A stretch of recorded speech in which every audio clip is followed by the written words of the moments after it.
So a week after Apple's WWDC, we have one of the new Apple products that Apple announced at their latest keynote, the 15-inch MacBook Air. Now, this one that I'm reviewing and have been testing for the past few days is the 15-inch base model in space gray, and this is probably one that most consumers are going to want to buy in stores, or if they have a bit of extra cash, the one with 512 gigs of SSD, but we'll talk more about pricing later in the video. So the 15-inch MacBook Air is a really exciting product because we now have the option, like the Pro MacBooks, of having a different display size for the Air lineup, a 13.6 inch and a 15.3 inch display. And adding on to that, we also have a much more affordable big screen MacBook now versus spending $2,500 on a 16-inch Pro. Now, as someone who's been using the 14-inch MacBook Pro since it was first announced, I love that form factor, and the power on the machine is insane. I have the M1 Max model, and it's undeniably the best laptop that I've ever owned.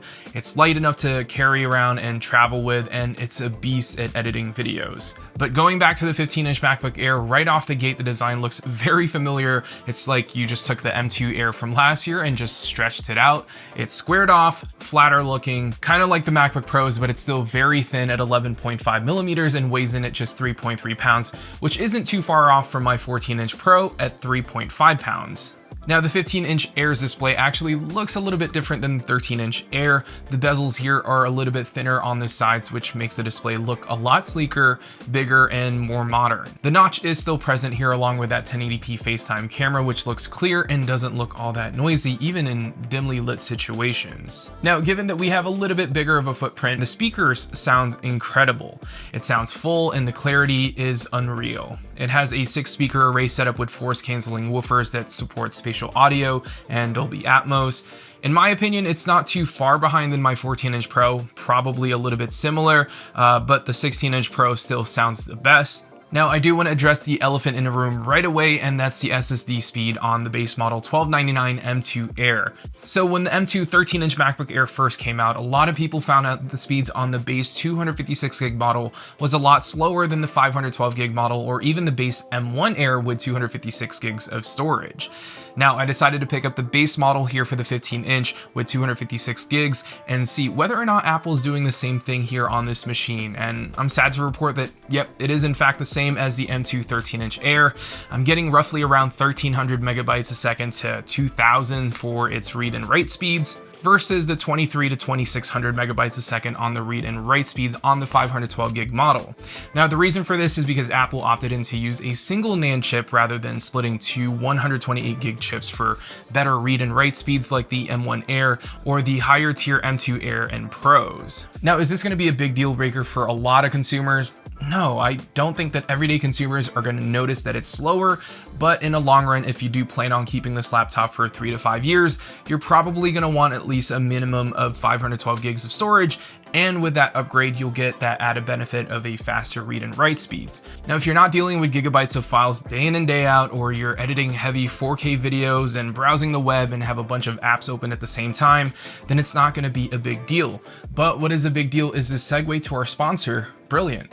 Now, besides reviewing the latest tech and creating content here on YouTube, I also make sure that I set some time aside for a bit of learning, and I've actually been using an app called Brilliant to help me learn a new skill, but also learn more about computer science. Foundational computer science to be exact. Now, in this specific category, I'll learn the basics with the usual computational problem solving and how to, think and code, but also work my way up to learn more about Python, which is the most in-demand programming language. Now, I'm just starting out with my courses, but it's been a blast so far seeing graphics on screen and seeing how things work. And with Brilliant, I don't just get to challenge myself and learn, but also see how things work, which makes me want to keep learning and, spend more time on the app. It's kind of like a game, but you're actually learning a new skill. Now, you can access all the courses that I've been taking by going to brilliant.org/marklinsangan, and you'll get a 30-day free trial. Now, if you decide to upgrade, the first 200 of you will get 20% off Brilliant's annual premium subscription. Again, huge shout out to Brilliant for sponsoring a portion of this video.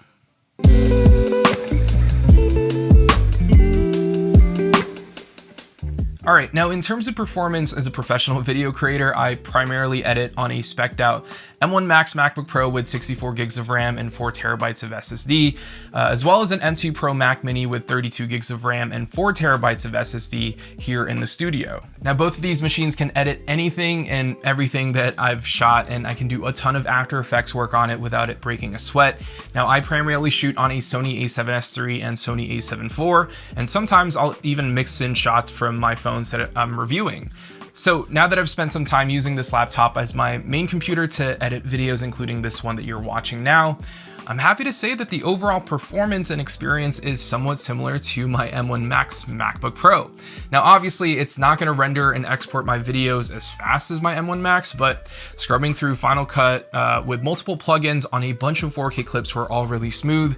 And the fact that I can play the timeline without it rendering and not seeing any drop frames is pretty impressive, especially on clip shot on my Sony cameras with Motion VFX plugins with color grading. Now, mind you, this is the base 256 gig model with 8 gigs of RAM.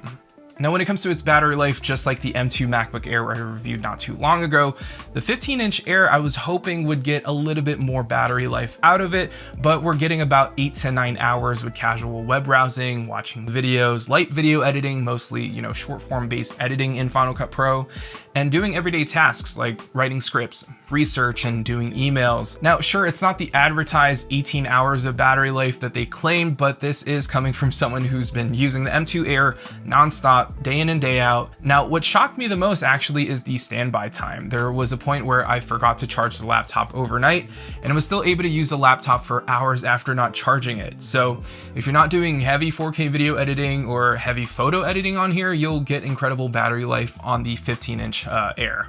Now, when I do edit videos though, I'll still be able to get about 5 to maybe 6 hours of editing depending on what kind of videos I'm working with. But yeah, in my opinion, the battery life on the 15-inch M2 Air is way better than my 14-inch M1 Max MacBook Pro. And it's nice to finally, have a laptop that I can use for hours on out on the couch, or potentially if I'm gonna be traveling.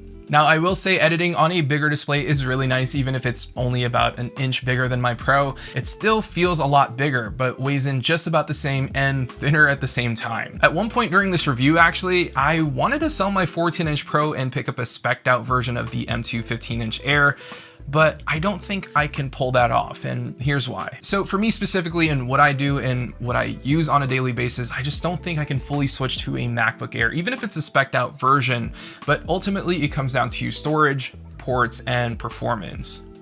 So when it comes down to storage, I have a 4 terabyte SSD on my MacBook Pro, and the biggest that you can get on the MacBook Air, no matter which version you get, is 2 terabytes. Now, don't get me wrong, 2 terabytes is a lot of storage for most people, but when you're editing hundreds of gigs per week, that'll run out pretty quickly.